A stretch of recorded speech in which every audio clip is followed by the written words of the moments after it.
Subscribe to Need to Know for the CEO podcast, and you will get to listen to and be inspired by other CEOs as they share their experiences and best practices.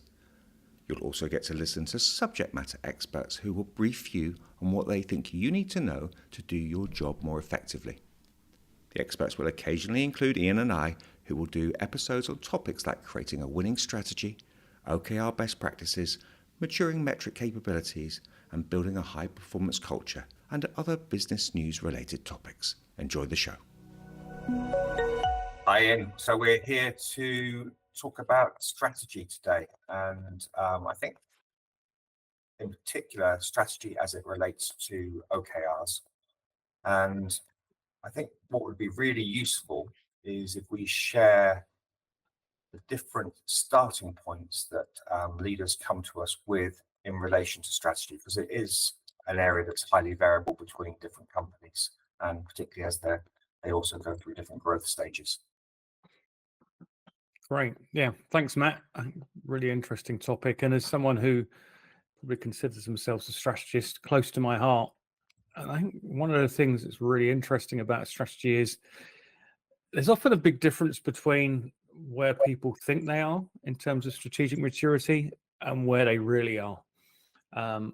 Often people say we've got a really strong strategy. When you dig into it, it doesn't kind of tick the key boxes. So just kind of running through some of the starting points that we see.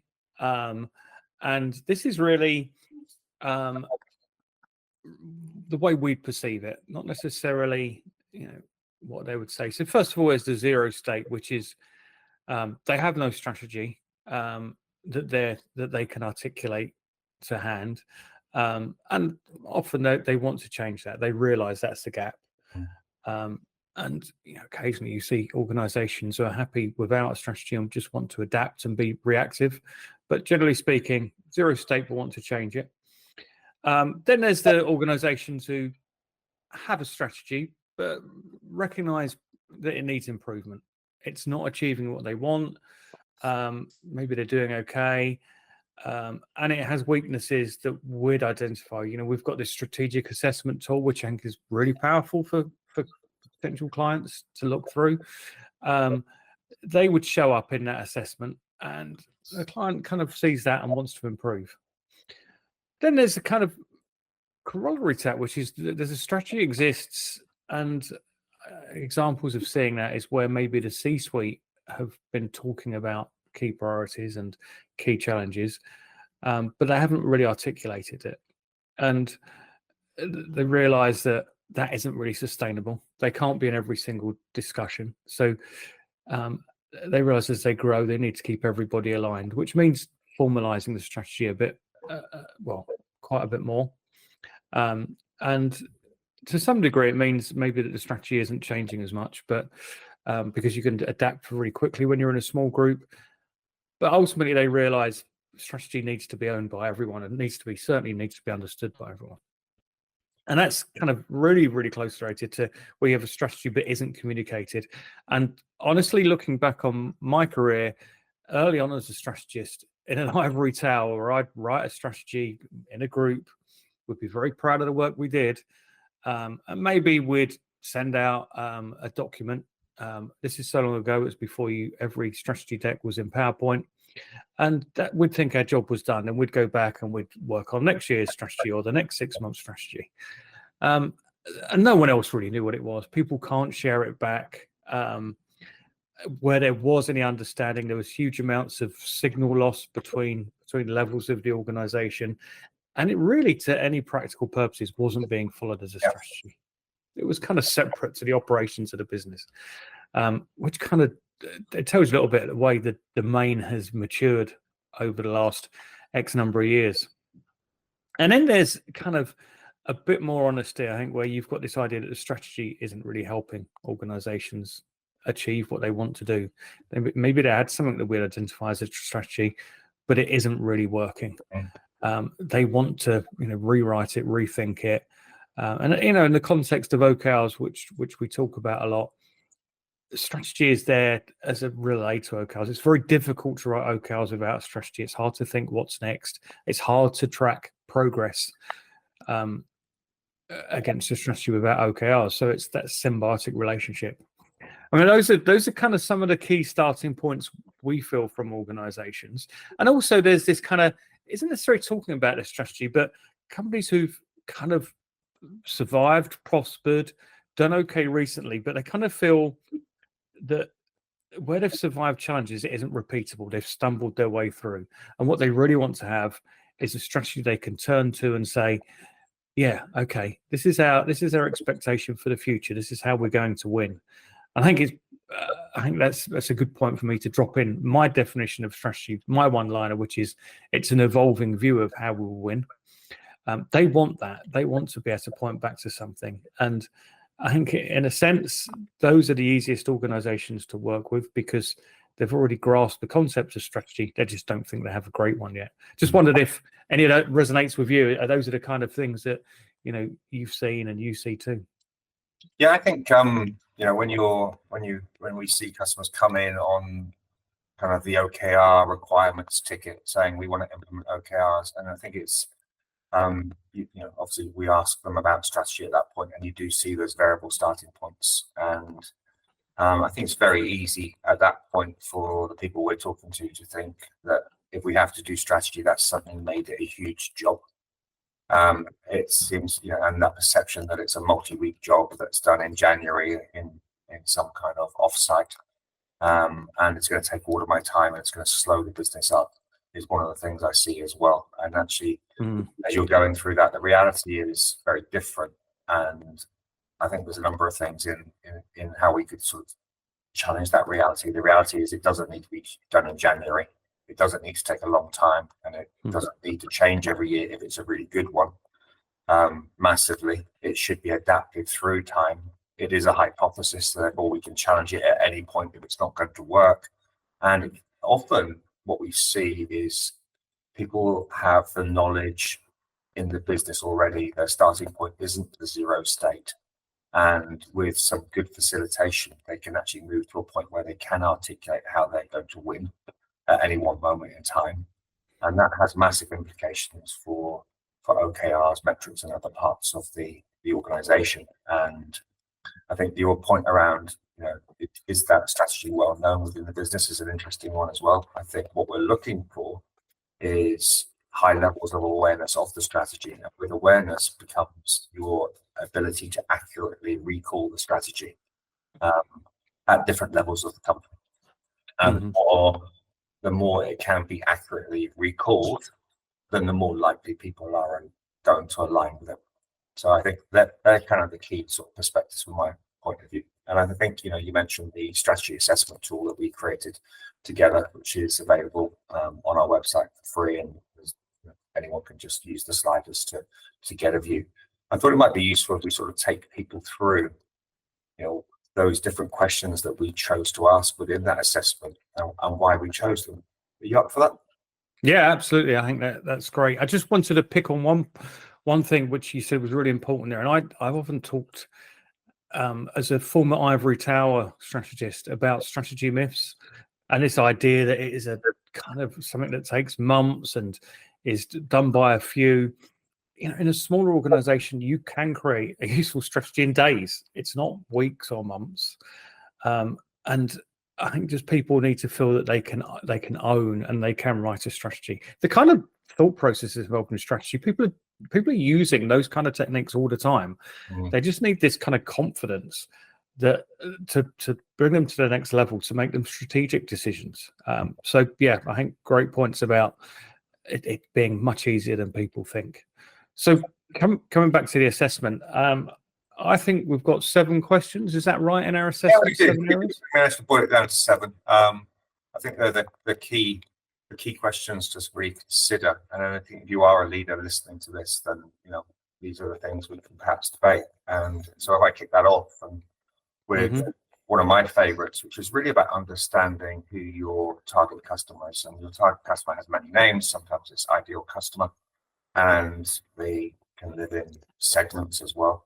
But the idea that you really know who you're trying to serve better than your competition and what value they are looking for or looking to buy from you that they are willing to pay for. And if you can dig into that and you can really get under the skin of what your buyers need, what their alternate choices are, who they might choose to buy from or not buy from as a result of understanding that value exchange, then what follows in the conversations is going to go incredibly well. Now, teams often want to skip this stage when you're working through this. You can keep people in the zone of the customer for the right amount of time when we're facilitating these sessions, then that always ends well for the idea of having that sort of winning advantage that you talk about. So, we talk about a non-specific customer and a very specific customer, and all the sort of different degrees of in between there, and that's a critical first step for me. Yeah, absolutely. And what's interesting, it's the first time, and we'll cover this a bit later as well, is where you have to start making choices. And it's natural for a business to think, okay, let's try and aim at a very, very big pond or a very big pool, because there are more customers there. And it's absolutely true. Your target addressable market is much bigger if you have a vague customer definition. But it becomes much, much harder to solve those customers' problems when you're very, very generic about them.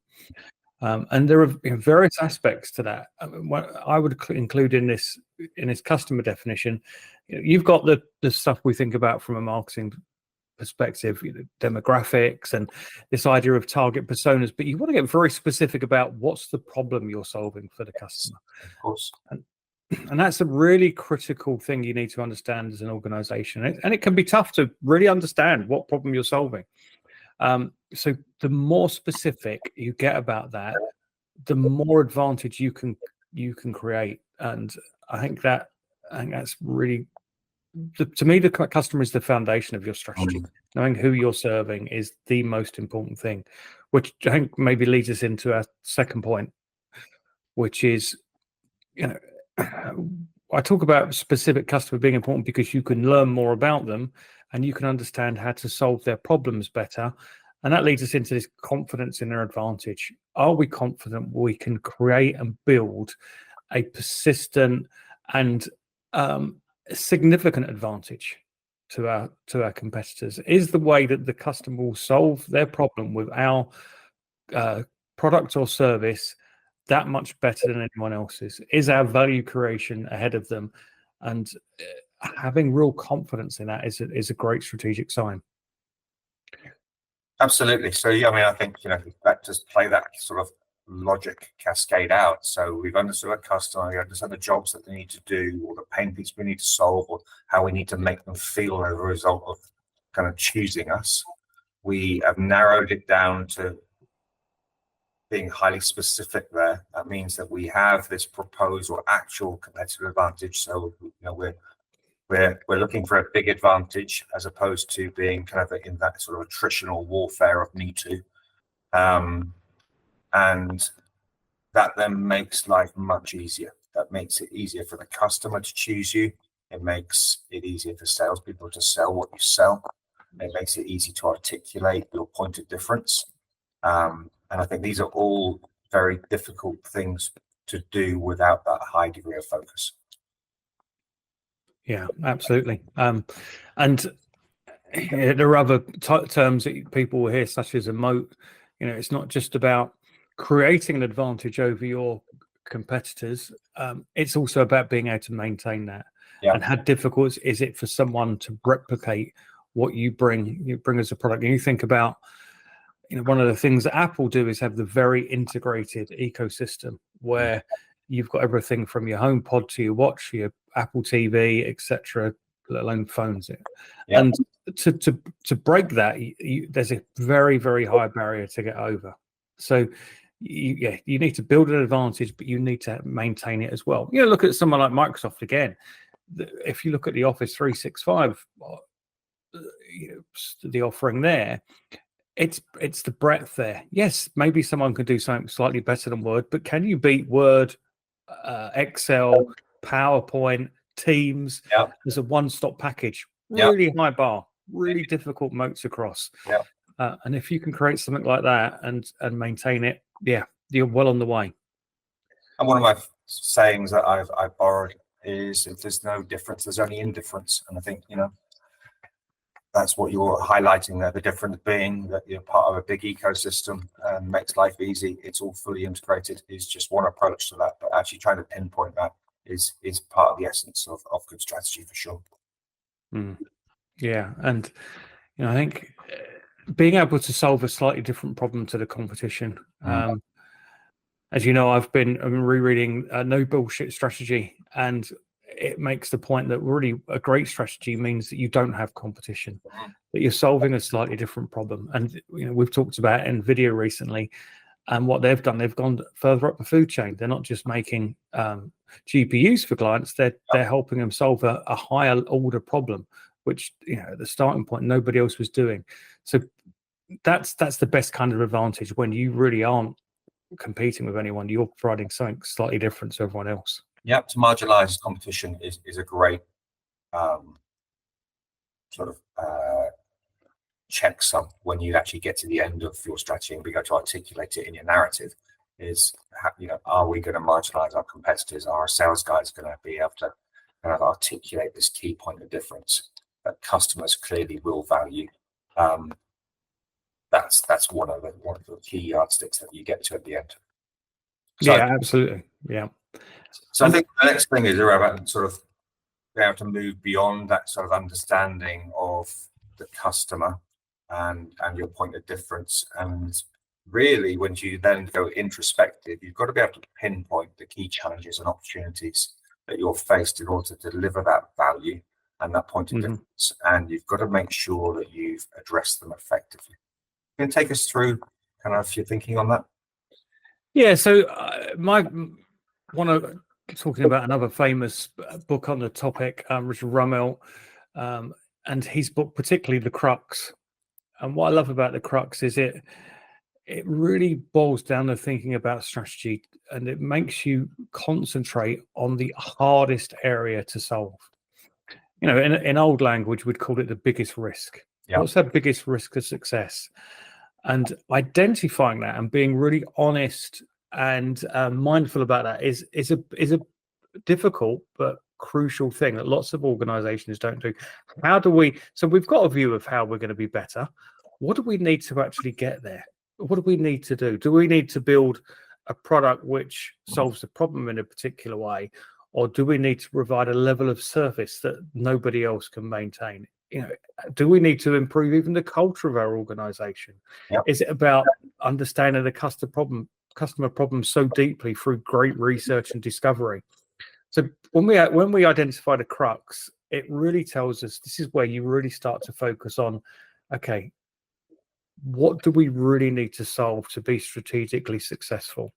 And this is where I start to think about a little bit about the adaptive nature of good strategy, because like any idea, strategic ideas, they're not all going to work. Some things are not going to achieve what you expect them to. And it's great to kind of spend some time, what ifing. Okay, if this approach to the solution is not going to work, what other ideas do we have to be strategically successful? So this idea of the crux, I think, is right at the core. And this is also a view that evolves. So over the course of a year, how you view your crux will change. You'll overcome some of those hurdles, which will mean the crux is slightly different. And being mindful of what's our biggest challenge at all times is a great element of strategic thinking. It's one of my favorite areas of workshopping, actually. I mean, I love that along with the customer. I love digging into the customer and the value. And I also love digging into this idea of the challenges and opportunities that are being faced, not just with the what the executive team knows, but actually digging into and accessing knowledge within the business, and how you can then try and look for patterns and themes within those that speak to you as a leadership team about the best path forward, and as you said, get to the real sort of crux of what is the most important and biggest issue at hand. And I think it's a really interesting body of work. Again, that shouldn't be limited to just the leadership team. We should try and access as much information as we can at that point without putting the brakes on. So, when people probably hear that, probably think, well, that's going to take us time, right? It doesn't have to take that much time. That information and knowledge is everywhere within the business. And if we can access it from all over the org chart, then the likelihood is we will increase our confidence that we really have pinpointed what the issues and opportunities are, and we can address them. And then with some level of prioritization, which then brings us on to one of your favorite sort of indications or indicators of maturity, which is this ability to not just pick up and prioritize things, but more importantly, discount or put things on the back burner. Yeah, this one comes from probably my favorite quote about strategy, if not the most famous, from Michael Porter, which is the essence of strategy is what you say no to. And I think it's just in human nature, we like to keep our paths and options open. We like to think, okay, we look forward, we can see 10 different routes. We don't want to actually close off particular routes. And actually, the reality is in an organization that maturity comes from that ability to focus and to say, we're going to go after this route. We're going to go hard at that. We're not going to hedge our bets at the moment. We're going to focus on doing this. Now, that's not to say you're not open to signals that you may be wrong and you need to change path. But when we try and do one thing, it's so much more effective than if we try to do five. And it's interesting because we kind of inherently know as individuals and small teams, when we're working on 3 or 4 different things, there's all this context switching. There's waiting for other people to finish what they're doing, or maybe on another project to be able to contribute to what we're doing. And this absolutely is the case at organizational level as well. The ability to focus and the reality is you're going to be saying no to some really great ideas. There's things that are really exciting to you that seem like a big opportunity. But if you try to approach those with 4 other things at once, you're not going to make progress on any of them. So it is really, really hard. It's a bit of FOMO. I think about one organization I worked in not so long ago, where it was such a group of intelligent people. There were great ideas coming out left, right, and center. The biggest problem we had, and we didn't really nail it, was actually saying, great idea, let's put it in the parking lot. If our primary focus doesn't work out, we'll come back to it. We never got good at that. We continually tried to go forward on too many paths. Yeah. And that's why you need a system and a process for scoring and discounting. And you also need to be able to assess your capabilities, resource, time, money when approaching this. And you shouldn't be scared of putting things on the backlog. It's okay to just keep it there. It's not going anywhere. The idea is not lost. And, we don't, there's lots of things we can do to drive value creation. But those things can just come later. And that ability to work more in serial than parallel is one of the sort of key maturity traits that we look for. So I think that they're kind of their core kind of management skills that we hopefully are pretty good at coaching in. Yeah, and linking it back to our assessment, that question we ask is, are there things you've been saying no to? Have you been actively rejecting, from face your good ideas? And it's a great question, because I think in many organizations they'll say, oh no, we haven't done enough of that. So the next question I think we covered on the intro, actually, which is that ability to increase awareness and have accuracy or recall of what the strategy is, and also be able to explain to anybody what you are doing to support it. Now, when you can do that at an org-wide level, then alignment wouldn't come as a surprise. When you can't do that, then misalignment is probably highly predictable.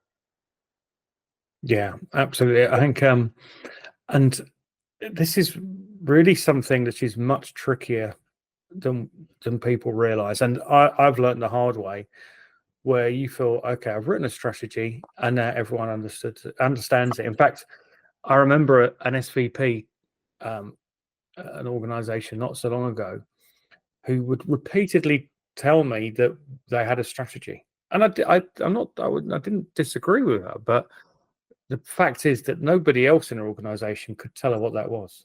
She got frustrated because, well, it's clear, we know what we're doing, but no one else really did. And I don't remember, we had a chat quite recently with a founder who said, he had to repeat this stuff 7 times. And that's not because the people in his organization are not listening or not mindful, but the reality is, for important messages, you have to repeat them multiple times, and also in multiple ways. We don't all learn the same way. I might hear it well in a town hall and really pick up it and go with it. Other people might see it on posters on the walls or in a one-to-one with their leader or in team discussions. You need to find multiple ways and multiple channels to get this message into your organization. It's really, really critical.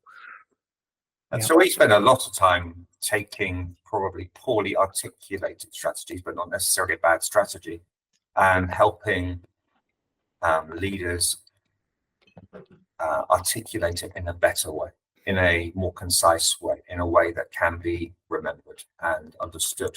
And that's often one of the battles. Is it's a great strategy has been hidden amongst complication, too many words, too many pages, too much jargon. So the ability to be able to tell the story of your strategy is part of a narrative, and as you said, in multiple ways, and do that in a way that's reinforced, but also do that in a way that is in different formats. So, for example, we often use KPI trees or metric trees in order to develop that kind of measurement competency. And strategy needs a scorecard. It also needs metrics. So if we can, for some people, seeing strategy in the form of metrics and the relationships between different levers that will result in the strategy being executed is a more desirable format than the storytelling version. And being able to say it in multiple ways, and then be able to use even techniques like rhetoric and to reinforce this, and to actually communicate and coach even managers at the lower levels, and give them the skills they need to keep on reiterating where we're focusing, how we're going to win, what we're trying to win, why we're here.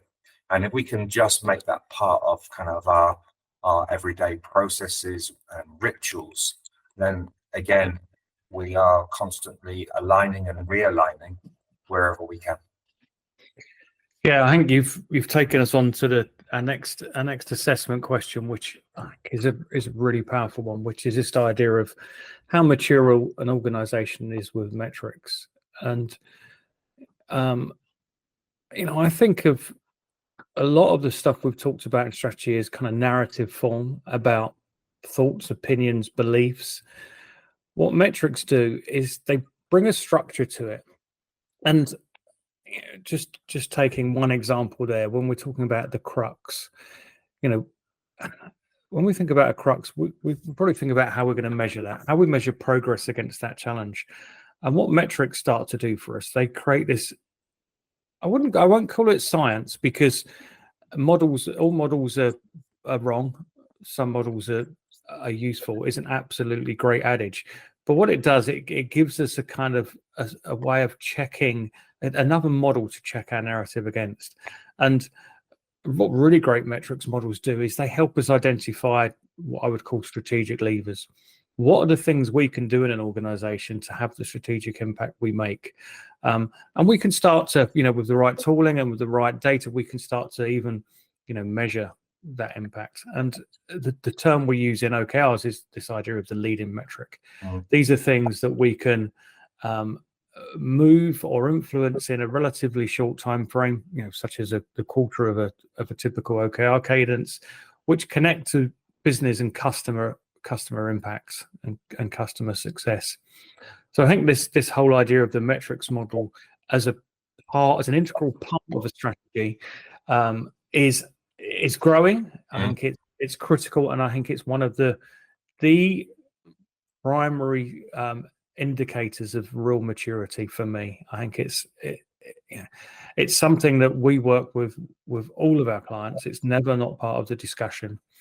And having this metrics model you keep updated, you refer to, you use it, and let's face it, it's a huge part of OKR decision making. When you're thinking about, okay, what levers have we got for the next quarter? What progress can we make? Referencing that back to a metrics model is so much easier than kind of standing in front of a blank piece of paper and thinking, okay, what next? So yeah, this is massive for me. Just like you're saying that, I'm laughing to myself because you're making me think about probably the last two customers that have chosen us to help them. And both of their journeys started with the book Measure What Matters, which is an OKR book. Yet so few people realize that in order to measure what matters, you need to start measuring what matters. And in the context of OKRs, it really doesn't, that book doesn't really go into the importance of having this capability. And it's no surprise that due date OKRs, whether they're projects or tasks, kind of the default for many people, and it is linked to this maturity. So this ability to evolve your metric capabilities in a way that where every team is basically brought up to speed and has a level of maturity doesn't just have implications for strategy and how we deliver it. It has implications for managing the business as usual. It has implications for OKRs, on the quality of OKRs. It also has implications for deriving purpose or onboarding new staff, amongst other things. So I think it's a really big, undervalued and underappreciated area as it pertains to both strategy, OKRs, and business in general. And it's something that I think we would always coach any leaders to take more seriously than perhaps they do. What I'd also say is, although it feels like a big nut to crack or a big project, inside 90 days, you can get a very long way, is what our experience is. Yeah, absolutely. And what I really love about the kind of picture you just built there is that it connects the narrative and the metrics. And I find when organizations are using project milestones and features instead of outcomes for OKRs, what's missing is the connecting narrative. Because what they really need to do is, okay, why are we doing this? How does that connect to our strategy? That's one half of the question. So you connect to the narrative, and then you've got, okay, how do we measure progress against that? And if you can answer those two questions and start there rather than with what are we going to build, you start to build that narrative. And this, I think someone once described to me as a steel thread between here's the strategic narrative at the top of the organization and here's me building this feature. How do you can create that connection. It's incredibly powerful. It gives purpose. It helps people engage, and it helps make sure you're working on something that's going to make a difference. Absolutely. Which then sort of leads us nicely on to kind of the last question that we kind of cemented into our strategy assessment tool, which is to do with confidence. And how confident are you that your strategy results in you achieving your stated aims or commitments? And your aims and commitments could be moving towards your vision or achieving your vision. It could be achieving your budgets and forecasts for the year. But ultimately, it's about growth. And that level of confidence we're working on a strategy that we're not really that confident in, and we don't believe we're going to make the progress we want to. I'm very confident, and all of the different stages in between. That's really big. And what surprises us is how many times people have a strategy that they're not very confident in, yet they carry on using it and applying it. Yeah, it's just being able to answer that question in itself is tricky for organizations, and it needs quite a bit of self-awareness, and honestly, I think about strategies I've written. I wasn't always incredibly confident that they would work, but I guess to my credit, I did understand. Okay, some of these cruxes we've identified are really hard. There's a big win at the end of them, but it's not a given that we're going to succeed. Where I think I worry more in a sense, ironically, given the question, is when people are highly confident their strategy is going to work, sometimes that's actually not a good sign, because it may be that they've missed some big challenges, or they've underestimated competition, or how uncertain and changeable the world is. So yeah, there are two ends. There's overconfidence, and there's confidence based on really great strategic groundwork, and they're not obviously not the same thing. I think overconfidence, if you've got the data as well to support that, is not necessarily a bad thing. So it's you know, there's pretty nuance in that, but I think generally that's absolutely true. So I think what we've done is we've painted a very rational picture of strategy. We've talked about value, customers, and obviously when we're coaching and following the processes that we've developed, that includes, you know, looking at things like segments, competitors, the hardest part of what you need to solve for, the crux, what you're being throttled by, for example. We then can move towards areas like, you know, what does winning look like? And I think the concept of winning is really powerful. And that then leads into, you know, this ability to develop capabilities and then bring people along for the ride and prioritize and all of those kind of good things. So we have a process that is very rational, that is relatively quick to sort of execute. Things can be done in days, and that's all great. What I'd love to talk about next is kind of how strategy feels as opposed to what strategy is. And I think this is a real sort of passion area for me, because I think mood, emotions, confidence, optimism are the things we don't talk about in the context of strategy. Every strategy book really talks about the how, the logic, the sequence, the exercises that you will need to do. But for me, as somebody that's been around this area for a bit, what's amazing is, if I just take the leadership team for a start, when you have a strategy, the burden of leadership is way less. You know that the thing that you've been brought on board to do is something that is achievable and you're likely to succeed. And that then is highly likely to make the role of CEO, COO, etc. way more fun.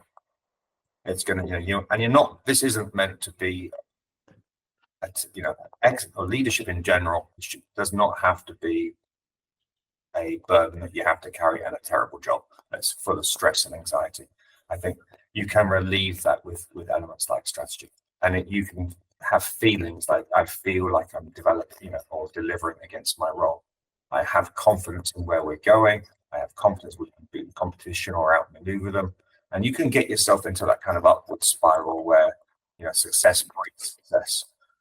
But as much as I love helping the leadership teams sort of get to that kind of confident, energized, emotional state where confidence is high, what is often underappreciated is what this actually means for other employees across and further down the org chart. I think we all want to work for a company that knows where it's going, can articulate that, and is obviously and measurably going towards that kind of future point that they're aiming for.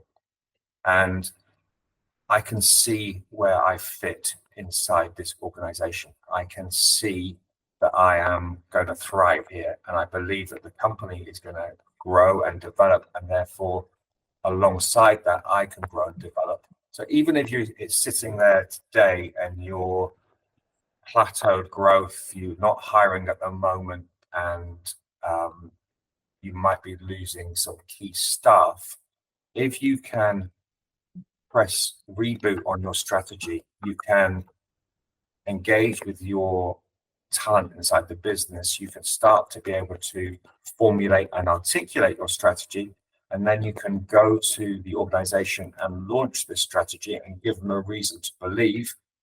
Then what feels like a flatlining company or a company that's in a downward spiral can then transition to being an upward spiral. But I think it starts with changing the narrative. It starts with being able to give people the plan, having a plan that you believe in, and that's infectious by itself, and then bringing people along for the ride. And I think every employee deserves to work for a company that has a plan to win. Yeah, 100% agree. And I know I've been there as an employee where sometimes you can get really engaged in your work in your little silo in your little pocket, and you can enjoy yourself like that for a while, especially if it's a good team and you're doing something kind of technically exciting. But it's so much nicer when you can see, okay, there's a bigger picture than what my team's working on. Yeah. I can see how this fits into what we're trying to achieve as an organization. I can see, I've heard the leaders talk about our strategy, and I can see the journey we've made over the last 6 months. I could see that some of the challenges they articulated, they were hard, but we got over them. And, going back to my metrics, I can also see the numbers moving. Yeah. I can see how this all fits together. It's massive. And I think if you look at engagement levels, which is a thing that leaders, C-suites, managers worry about the world over, this is a huge part of it. This kind of feeling of belonging to something, a bit bigger than just the work we're working on is massive. It's, I think we're seeing more and more. I think there was an article today I saw talking about this sense of belonging being much more critical to our comfort in an organization, and strategy is a big part of that. And I think the strategic journey, not just someone told me something 6 months ago and we haven't referred to it since, where that, this idea that the strategy is helping me to decide what to do next. Yeah. I don't, you talked about leaders being more effective, and that's because I can answer questions myself. I don't need to come to you and say, what does this mean? What does that mean? You're there. You've laid that context out in a strategic narrative. Yeah. Which makes me think of the traits of a non-strategic company.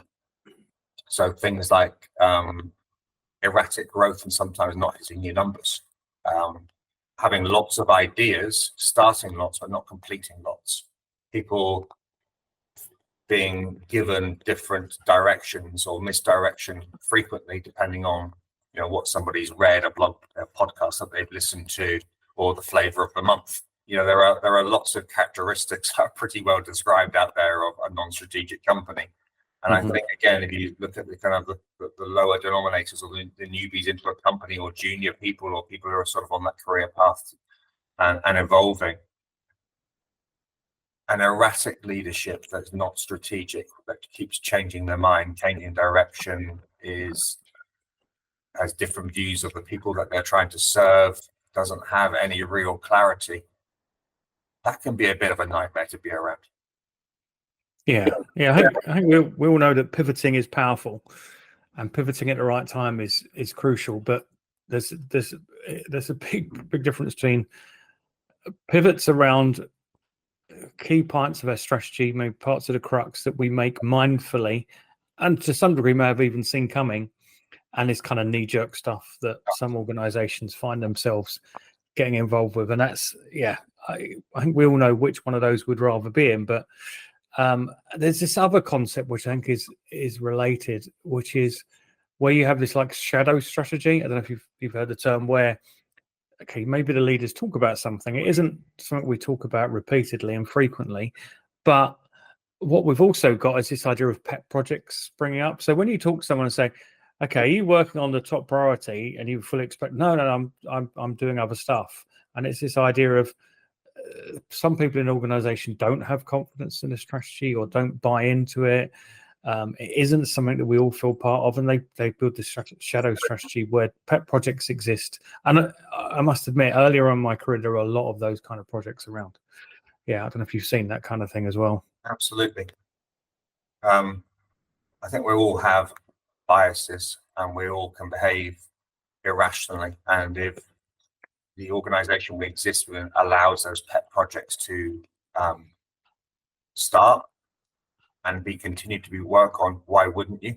Because that's fun, right? But it doesn't mean actually it's the right thing for you, your team, or the business. So I think that's just about, again, capabilities, management systems, processes. This is just about being a grown-up business that stops that kind of stuff from happening. So I'm going to put us both on the spot, if that's okay. If we had 3 pieces of advice, and this is unprepared, to give people in with regards to strategy, what would your 3 be? And I'm going to let you go first, so you can probably take the things out of my head off the table. That also gives me time to think. Okay, so if I think of kind of the three critical things, I mean, the first obvious one is have a strategy. Be mindful about it, and try and write it. What I mean by that is try and write it as a story. I love the idea of a narrative. Think about where you're going to be in your time frame. It could be 2 to 3 years. Think about what the ending was like and the journey you took to get there, because it's powerful because it opens your mind. And it's powerful because when you finished it, people buy into a story. I hear a lot recently about leaders being storytellers. Great example of that. Second bit, I would say it's always going to be for me is metrics.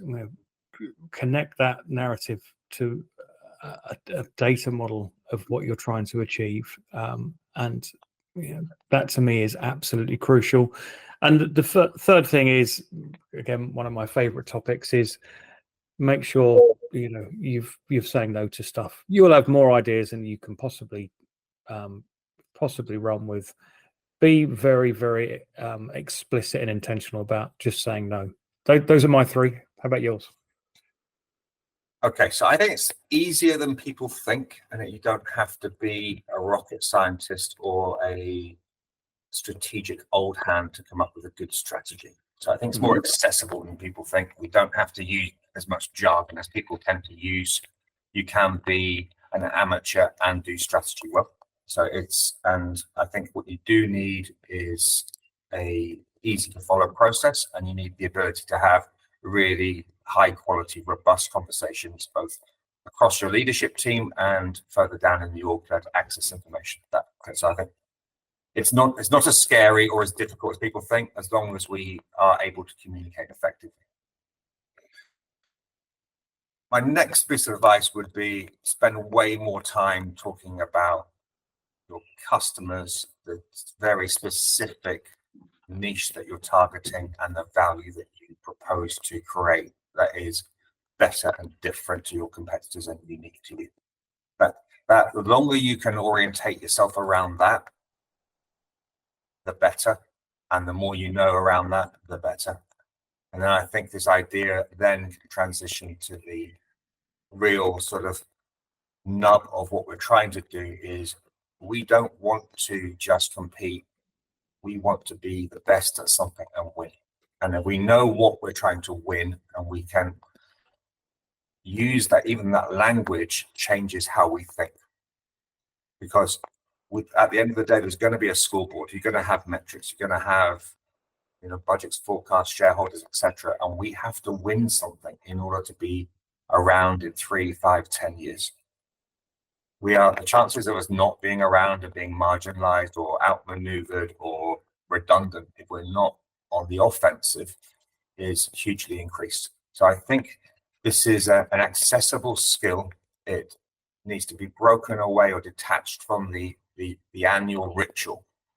It needs to be made accessible to more people. We need to be better storytellers. We need to be sort of metric enabled, and we do need delivery frameworks like OKRs to support all of us to do that.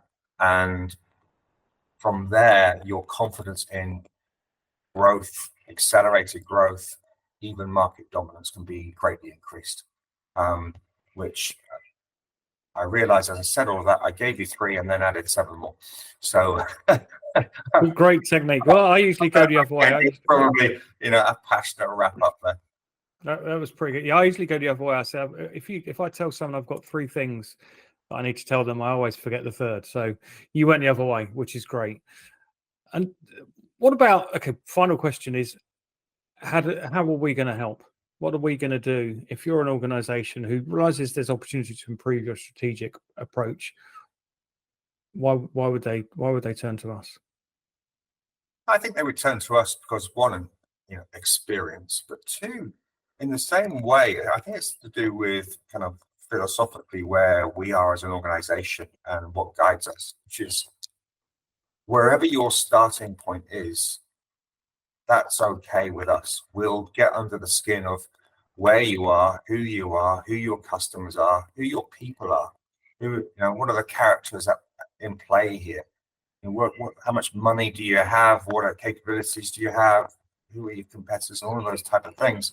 We don't mind, actually. what we really want to do is wrap whatever we can do around you, and together we will embark on a journey that we talk a lot about maturity, whether that's strategic maturity, metric maturity, OKR maturity. We want to go on that journey with you, and we have piggybacked on many decades of cumulative experience. We have done hundreds and hundreds of implementations. We have gathered an enormous amount of experience around this. We also get to see organizations that thrive as a result of having these capabilities inside them, and we like sharing those with our customers to increase the probability of them succeeding, as opposed to making it up themselves and hoping that they can upskill it. And potentially people can, but the risk profile on that is higher than passionate. I mean, I would call us passionate experts. That if anything, if we have one Achilles heel, we get over invested in our customers. We really care. It's not just about what we know. We really care. And we don't come at this with a cookie cutter. We come at this with a view of who are you and what are we dealing with here? And then we can apply to that this idea of, I think you and I both openly say we're incredibly bad losers. And we like our customers to win. That's what matters most to us. And we have, one of the things we set up front inside a project is, what does winning look like? How would we know we've helped you be successful?